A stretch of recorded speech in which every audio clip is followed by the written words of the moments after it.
Buenas tardes, hoy es sábado 29 de junio del año 2024. Vamos a hacer inicio a la reunión de esta tarde con la oración.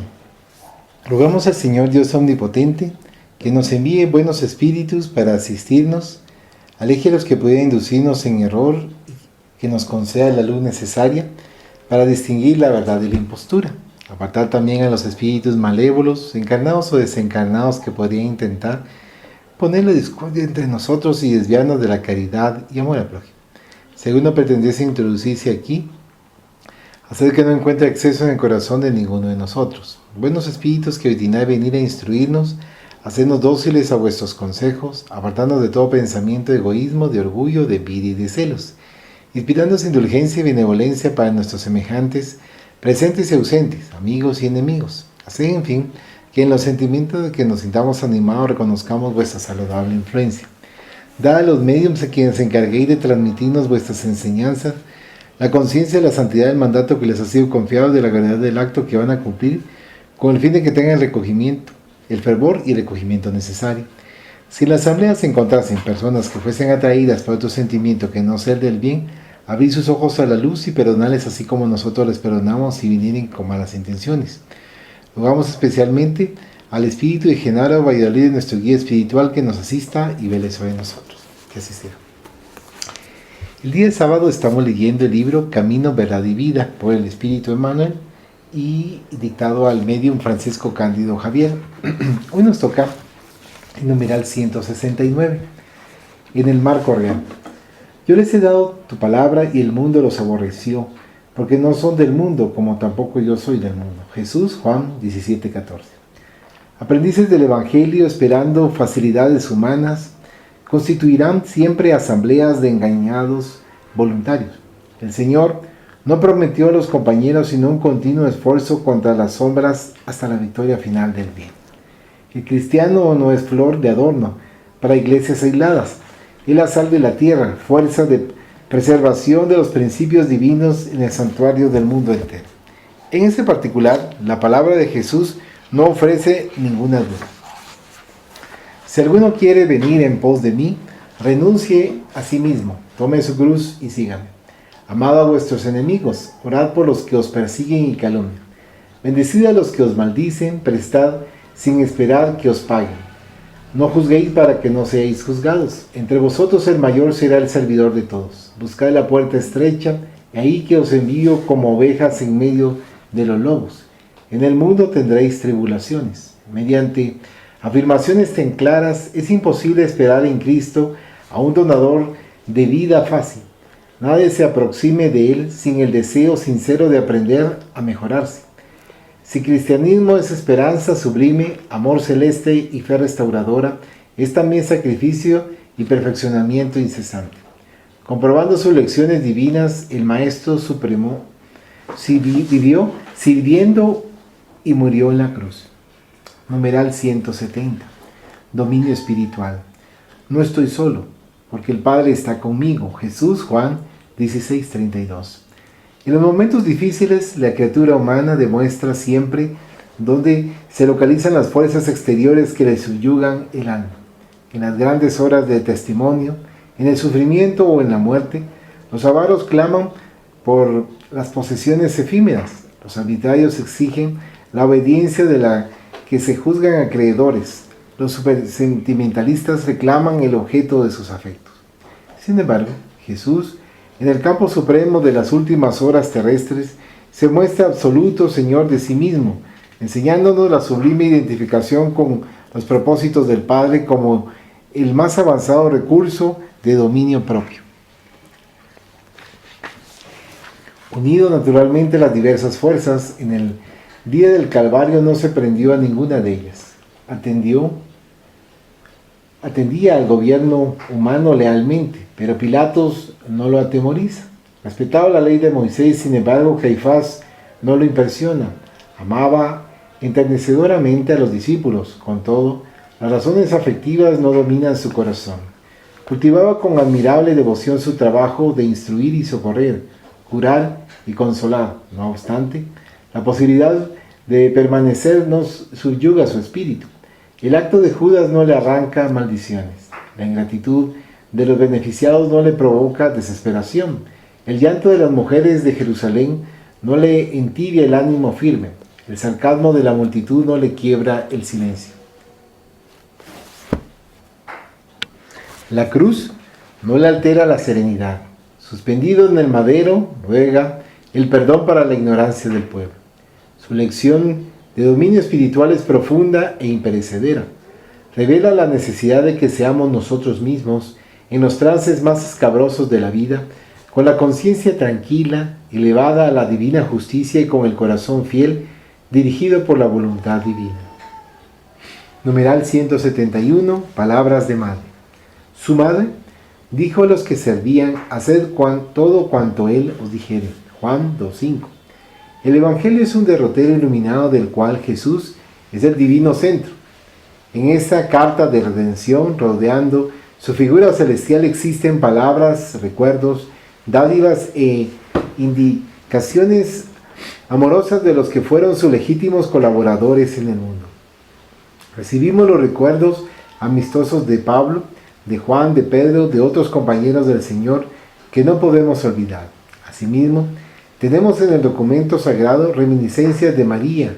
Examinemos sus preciosas palabras en Caná de Galilea, llenas de sabiduría y amor materno. Generalmente, cuando los hijos buscan la cariñosa intervención de la madre, es porque se sienten huérfanos de ánimo o necesitados de alegría. Por eso mismo, en todos los lugares del mundo es común observar a hijos discutiendo con los padres y llorando ante corazones maternos. Interpretada con justicia por el ángel tutelar del cristianismo, a veces recurrimos a María con inmensas aflicciones. En verdad, el versículo del apóstol Juan no se refiere a paisajes dolorosos. El episodio ocurre en una fiesta de bodas, pero podemos aprovechar su significado simbólico sublime. También, nosotros estamos en la fiesta de noviazgo del Evangelio con la tierra. A pesar de los casi 20 siglos transcurridos, el júbilo aún es de noviazgo porque hasta ahora no se verificó la perfecta unión. En ese gran concierto de la idea renovadora, somos sirvientes humildes. En muchas ocasiones se agota el vino de la esperanza. Nos sentimos extenuados, desilusionados, imploramos ternura maternal y he aquí que María nos responde: haced todo cuanto él os dijere.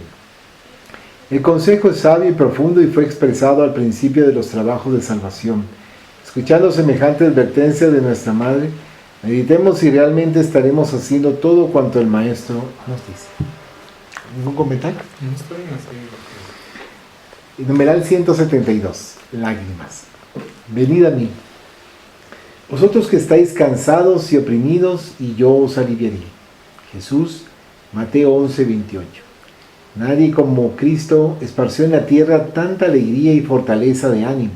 Reconociendo eso, muchos discípulos amontonan argumentos contra las lágrimas y abominan las expresiones de sufrimiento. El paraíso ya estaría en la tierra si nadie tuviese razones para llorar. Considerándolo así, Jesús, que era el maestro de la confianza y del optimismo, llamaba a su corazón a todos los que estuviesen cansados y oprimidos bajo el peso de desengaños terrestres. No maldijo a los tristes, los convocó para consolarlos. Mucha gente cree que las lágrimas son un síntoma de debilidad espiritual. No obstante, María sollozó en el Calvario, Pedro se lamentó después de la negación, Pablo se sumergió en llanto a las puertas de Damasco. Los primeros cristianos lloraron en los circos de martirio, pero ninguno de ellos derramó lágrimas sin esperanza. Lloraron y siguieron el camino del Señor. Sufrieron y anunciaron la buena nueva de la redención. Padecieron y murieron leales en la suprema confianza. El cansancio experimentado por amor al Cristo se convierte en fortaleza. Las cadenas llevadas ante su mirada magnánima se transforman en lazos divinos de salvación. Se clasifican las lágrimas por sus orígenes específicos. Cuando nacen del dolor sincero y constructivo, son filtros de redención y vida. No obstante, si proceden de la desesperación, son venenos mortales. ¿Un comentario? digamos, cuando está mencionando lágrimas, venid a mí, yo pienso que se ve como un consuelo que nos da el Maestro Jesús.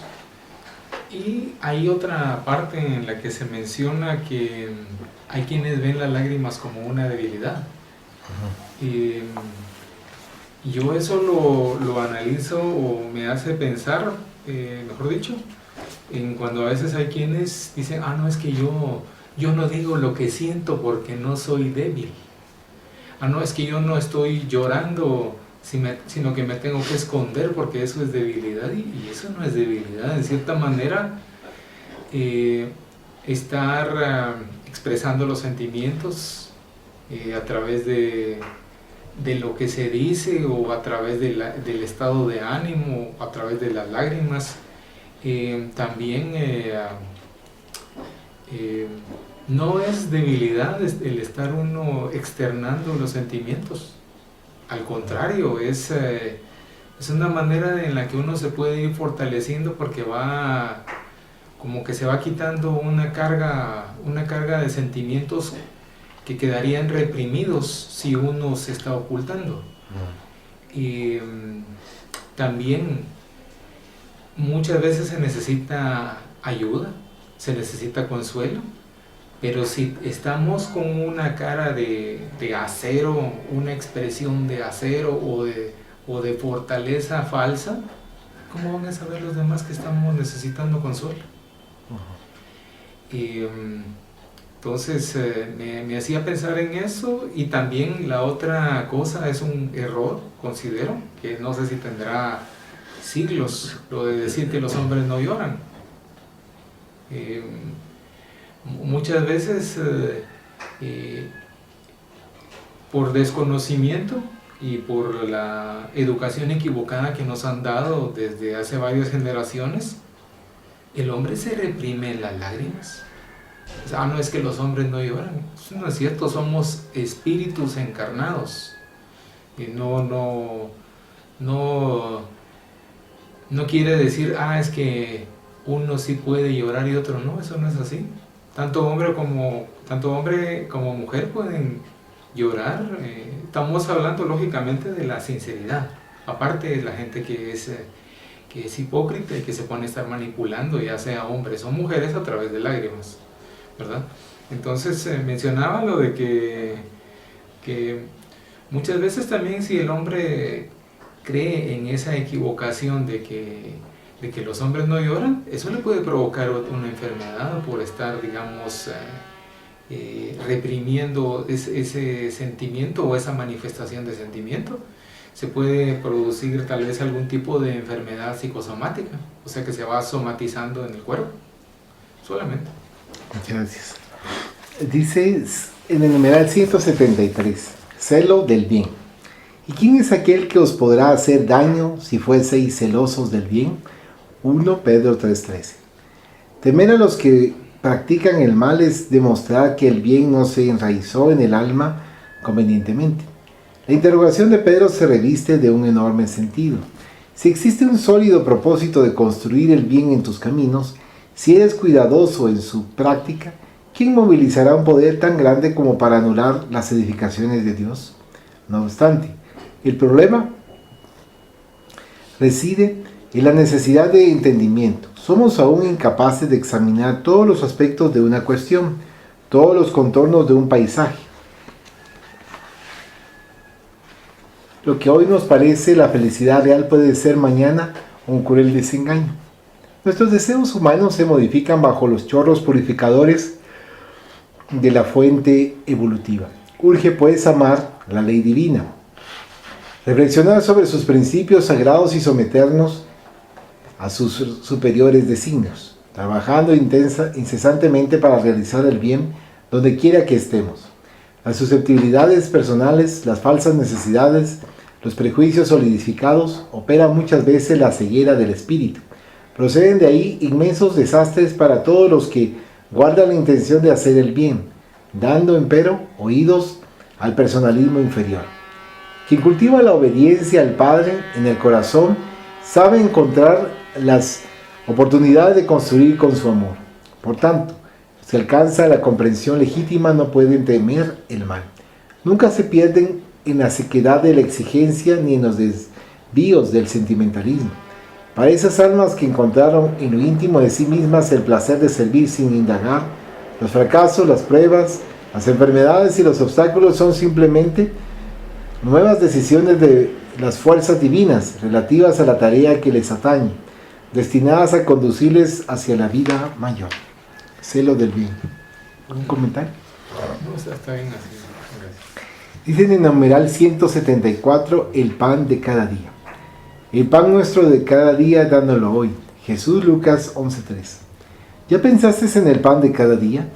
A fuerza de poseerlo en abundancia, el hombre acostumbra a desvalorizarlo, como la gente irreflexiva que solo medita en la salud al sobrevenir la enfermedad.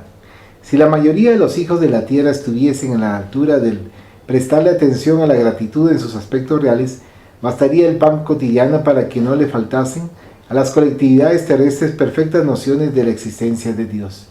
Tan magnánima es la bondad celestial que, promoviendo recursos para la manutención de los hombres, escapa a la admiración de las criaturas humanas a fin de que comprendan mejor la vida, integrándose en las responsabilidades que les atañen en las organizaciones de trabajo a las que fueron llamadas, con la finalidad de realizar su propio perfeccionamiento.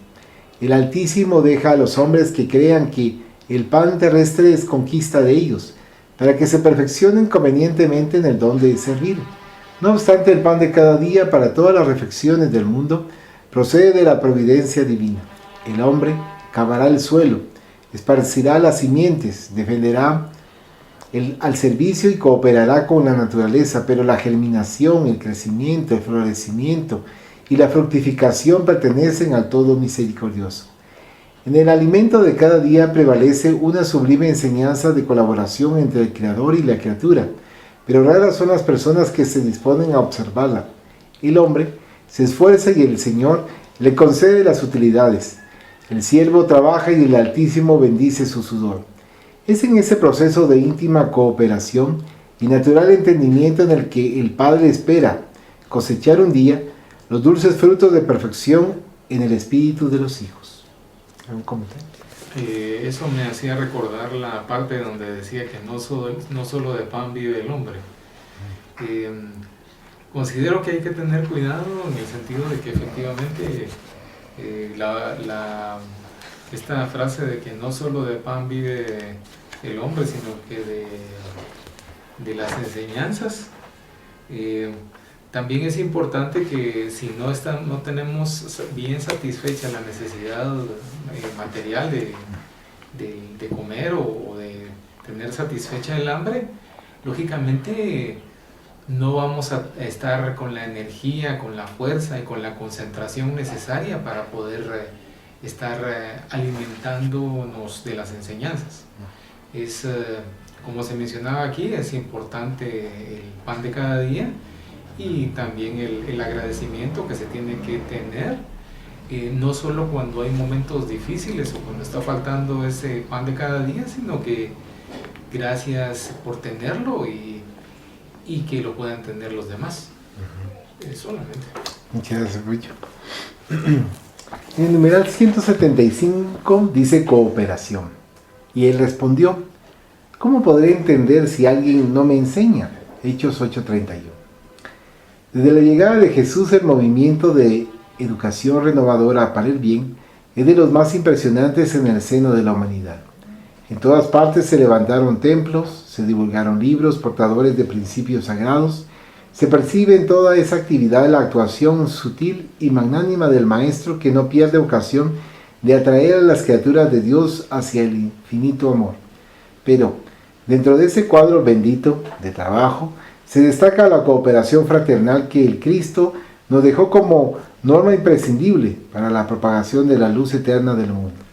Que nadie guarde la presunción de elevarse sin el auxilio de los otros, aunque no deba permanecer en la condición parasitaria para la ascensión. Nos referimos a la solidaridad, al amparo provechoso, a la cooperación edificante, Los que aprenden algo siempre se valen de los hombres que ya pasaron y no siguen más allá si les falta el interés de los contemporáneos, aunque ese interés sea mínimo. Los apóstoles necesitaron del Cristo que a su vez estableció aprender las enseñanzas de las que era emisario divino a las antiguas leyes. Pablo de Tarso precisó de Ananías para entender su propia situación.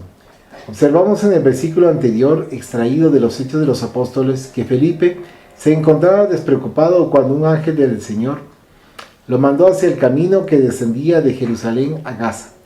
El discípulo le atiende y encuentra allí a un hombre que leía la ley sin comprenderla, y entran ambos en un santificado esfuerzo de cooperación. Nadie permanece abandonado.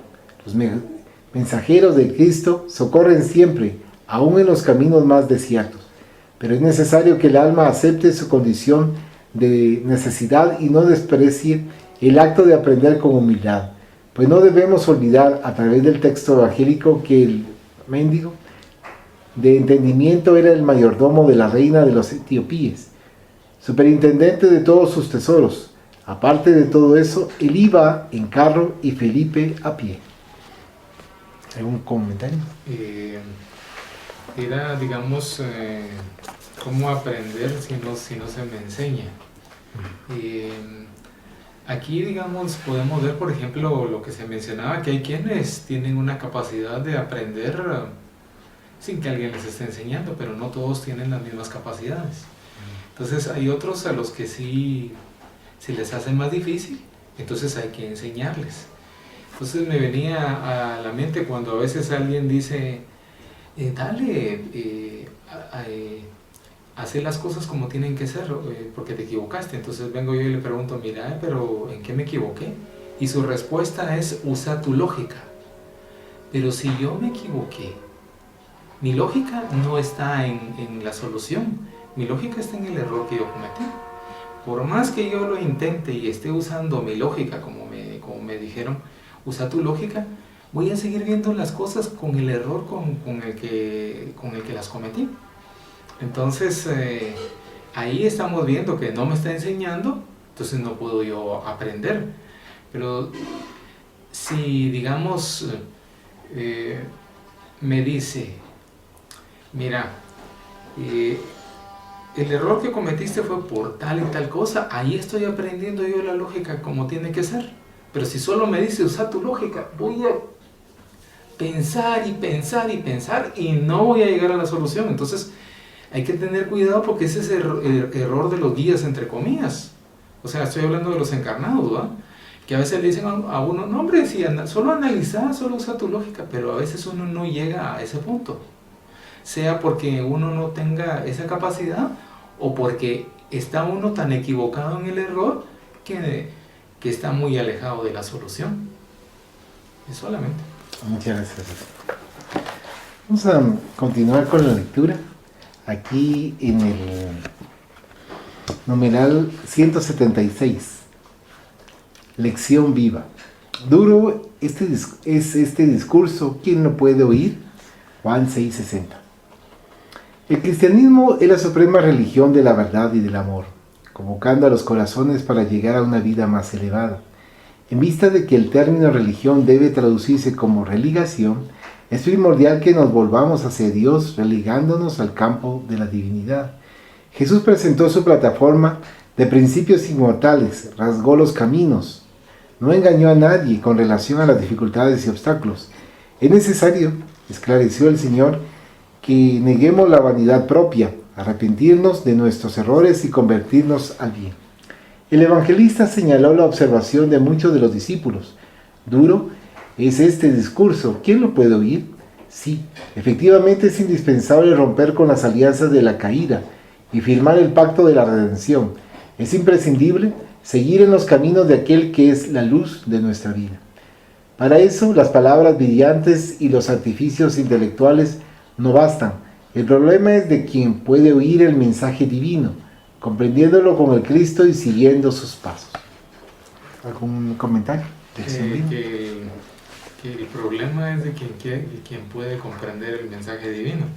Entonces me venía a la mente cuando había una parte que decía que, que el conocimiento no estaba para todos, porque hay quienes oían pero no escuchaban, y había quienes veían pero no observaban. Entonces me acuerdo que también eso tenía que ver con las parábolas, pero yo considero que no hay que usar palabras complicadas para dar el mensaje o para compartir o extender la doctrina. Si yo empiezo a usar palabras complicadas, lo que voy a hacer es desesperar a los que estén interesados o a quienes tengan curiosidad, los voy a desesperar. Tengo que usar palabras sencillas para que cualquiera pueda entender el mensaje. Entonces, también hay que tener cuidado de no malinterpretar las cosas.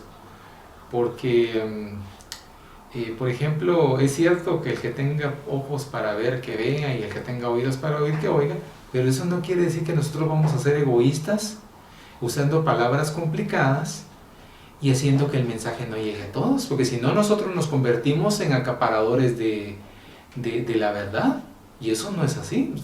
Estaríamos cayendo en la época del Sanedrín y todos los doctores de la ley, que ellos ahí con su privilegio de tener la verdad, y el pueblo ahí en la ignorancia. ¿Qué tal? Nosotros tenemos que tener cuidado de no caer en ese error. Está bueno, qué bueno que ya me sé una palabra que no me sabía antes. Está bueno enriquecer el vocabulario. Está bien saber un montón de palabras, pero a la hora de dar el mensaje, no hay tales de que, no, es que me voy a bajar a su nivel. No. Hay que ser considerado y caritativo, así como lo fueron con nosotros. Cuando a nosotros nos empezaron a dar la enseñanza, no nos empezaron a poner palabras complicadísimas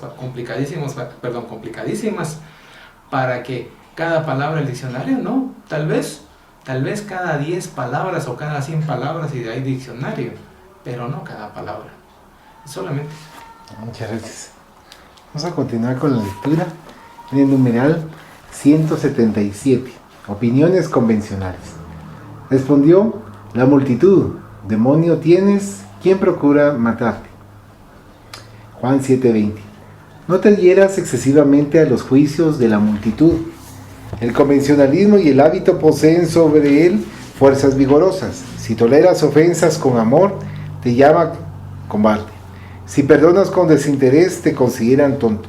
Si sufres con paciencia, te niega valor. Si esparces el bien con abnegación, te acusa de loco. Si adquieres las características del amor sublime y santificante, te juzgan enfermo. Si desestimas los gozos vulgares, te tachan de anormal. Si te muestras piadoso, asevera que envejeciste y te cansaste antes de tiempo. Si adoptas la sencillez como norma, te ironiza a escondidas. Si respetas el orden y la jerarquía, te califica de adulador. Si reverencias la ley, se señala como medroso. Si eres prudente y digno, te llaman fanático y perturbado. No obstante, esa misma multitud, por la voz de sus dirigentes, enseña el amor a los semejantes, el culto de la legalidad y la religión del deber, pero en sus círculos el exceso de palabras no permite por ahora el reinado de la comprensión. Es indispensable soportar su inconsciencia para que atendamos con provecho nuestras obligaciones ante Dios. No te irrites ni desanimes. Jesús mismo fue blanco, sin razón de serlo, de los sarcasmos de la opinión pública. ¿Un comentario? Cuando menciona no te adhieras excesivamente a los juicios de multitudes, considero que hay que tomarlo bastante en cuenta, porque hay otras partes donde se menciona que el juicio de la mayoría puede ser nuestra guía, pero también puede ser nuestra perdición. Porque digamos, en el caso de la mayoría, supuestamente, muchas veces el sentido común es lo que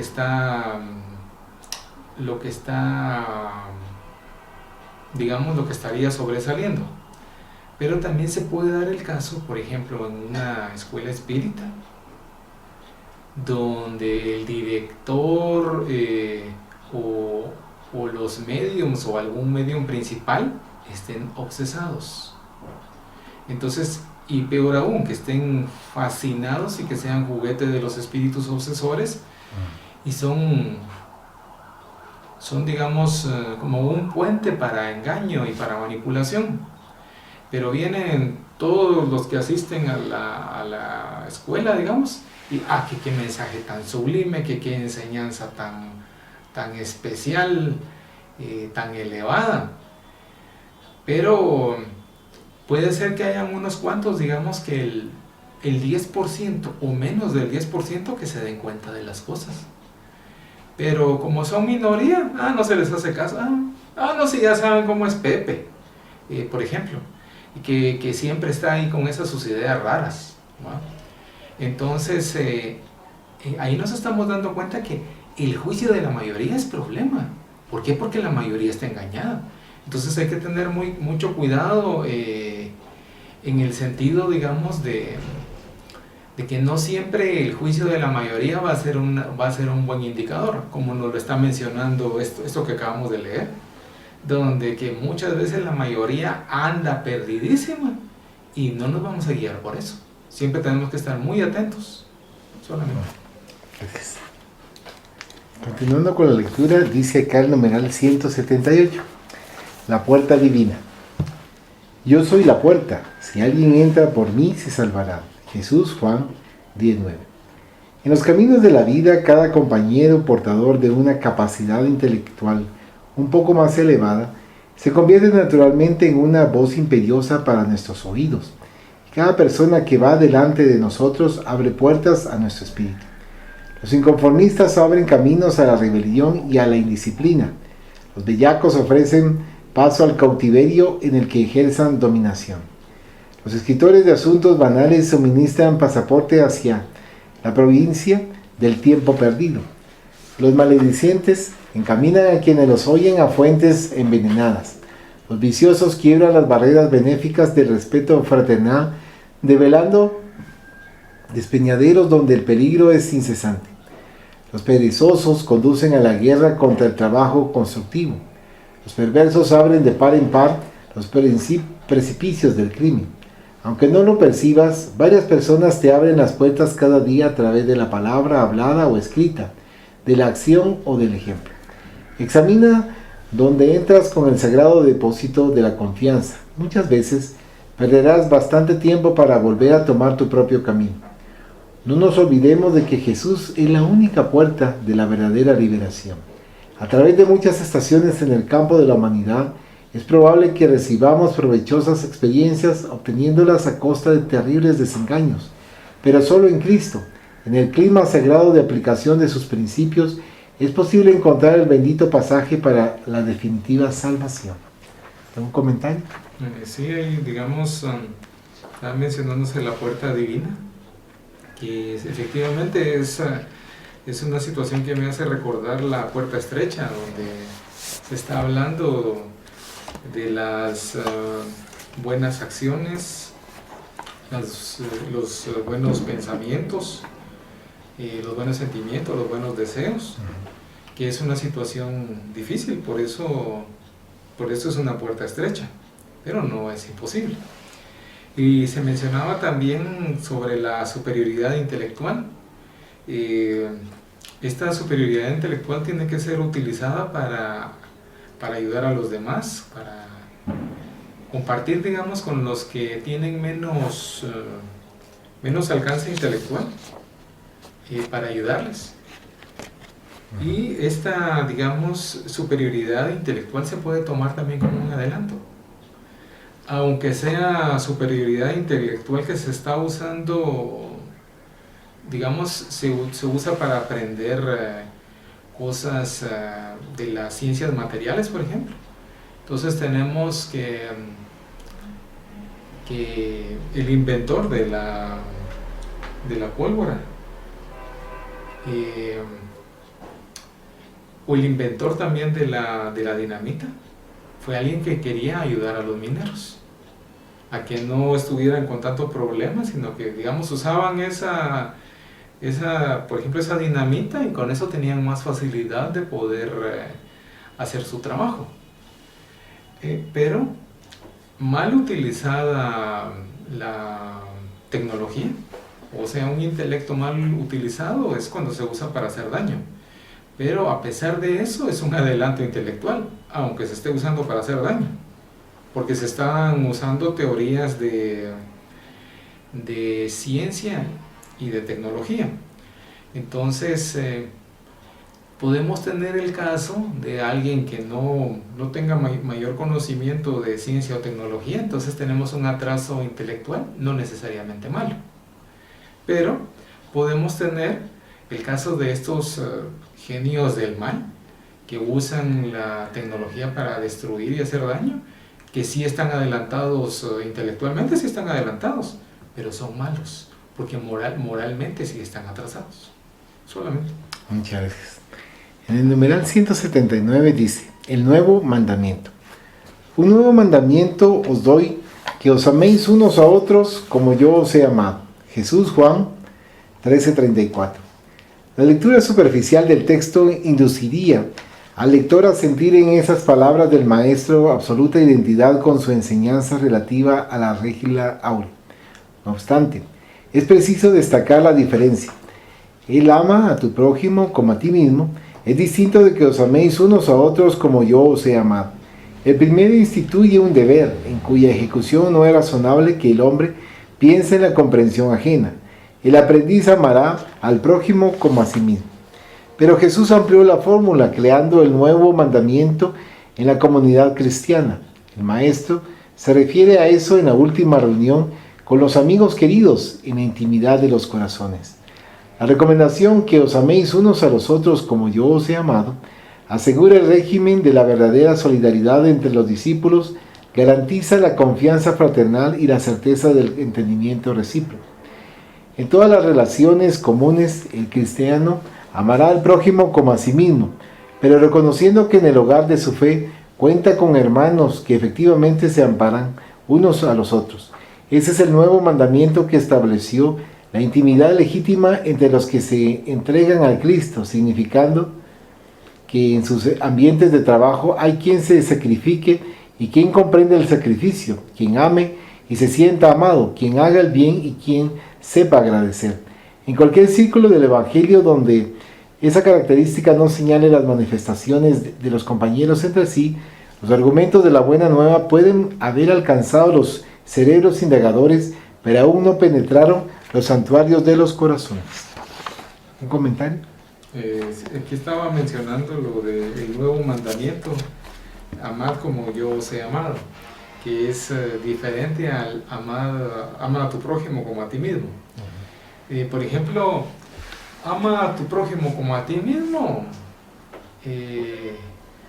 Digamos, viene alguien y dice, no, es que yo me exijo a mí, yo soy muy exigente.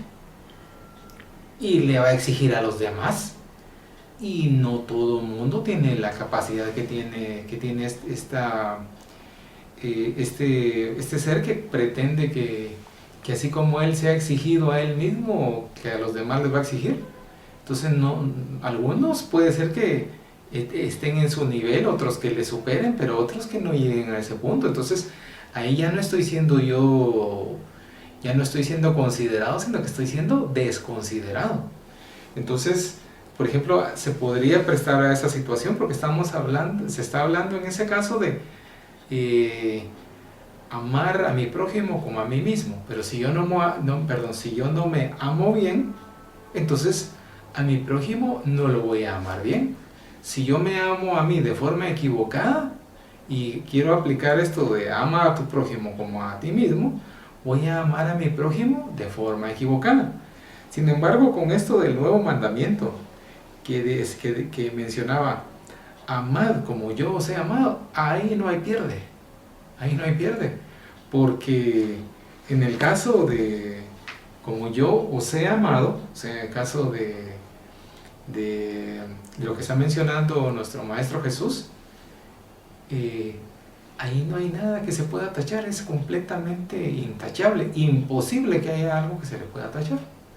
Entonces ahí ya tenemos un ejemplo más difícil de alcanzar, pero que sí es al que considero que tendríamos que aspirar.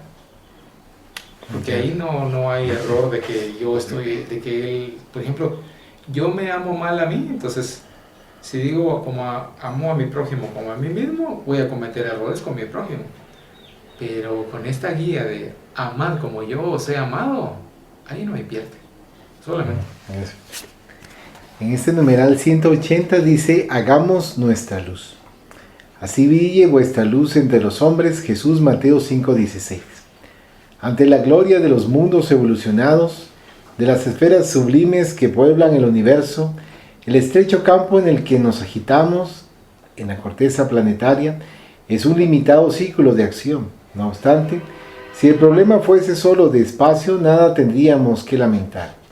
La casa pequeña y humilde, iluminada por el sol y por la alegría, es un paraíso de felicidad. La angustia de nuestro plano procede de la sombra. La oscuridad invade los caminos de todas las direcciones, tinieblas que nacen de la ignorancia, de la maldad, de la insensatez, envolviendo pueblos, instituciones y personas. Tenebrosidades que asaltan conciencias, pensamientos racionales y sentimientos. En medio de la gran noche es necesario que encendamos nuestra luz. Sin eso es imposible encontrar el camino de la liberación. Sin la irradiación brillante de nuestro propio ser, no podremos ser vistos con facilidad por los mensajeros divinos, que ayudan en nombre del Altísimo, y no auxiliaremos efectivamente a quien quiera que sea. Es indispensable organizar el santuario interior e iluminarlo, a fin de que las sombras no nos dominen. Es posible marchar valiéndonos de luces ajenas, pero sin claridad propia, padeceremos constante amenaza de caída. Los propietarios de las lámparas encendidas pueden apartarse de nosotros, convocados por los montes de elevación que aún no merecemos. Así pues, válete de los luceros del camino, aplica el pábilo de la buena voluntad al aceite del servicio y de la humildad, y enciende tu antorcha para la jornada. Agradece al que te ilumina por una hora, por algunos días o por algunos años, pero no olvides tu candela si no deseas resbalar en los precipicios de largo camino. Mi amigo, el problema fundamental de la redención no se resume en palabras habladas o escritas. Es muy fácil pronunciar bellos discursos y prestar excelentes informaciones conservando aún la ceguera en nuestros propios ojos. Nuestra necesidad básica de la luz es la de la luz propia, la del esclarecimiento íntimo, de la autoeducación, de la conversación sustancial del yo al reino de Dios. Puedes hablar maravillosamente acerca de la vida, argumentar con brío sobre la fe, enseñar los valores de la creencia, comer el pan de la consolación, exaltar la paz, recoger las flores del bien, aprovechar los frutos de la generosidad ajena, conquistar la efímera corona de la alabanza fácil, amontonar diversos títulos que adornen tu personalidad en tránsito por los valles del mundo. En verdad, todo eso puede hacer el espíritu que se demora indefinidamente en ciertos ángulos del camino. Sin embargo, avanzar sin luz es imposible. ¿Algún comentario? Sí, aquí digamos está mencionando hagamos nuestra luz y me viene a la mente lo de quién con una luz se pierde. Y considero que es una situación discutible, aunque ni modo, varias veces he hecho lo mismo con la clase de comentarios que hago.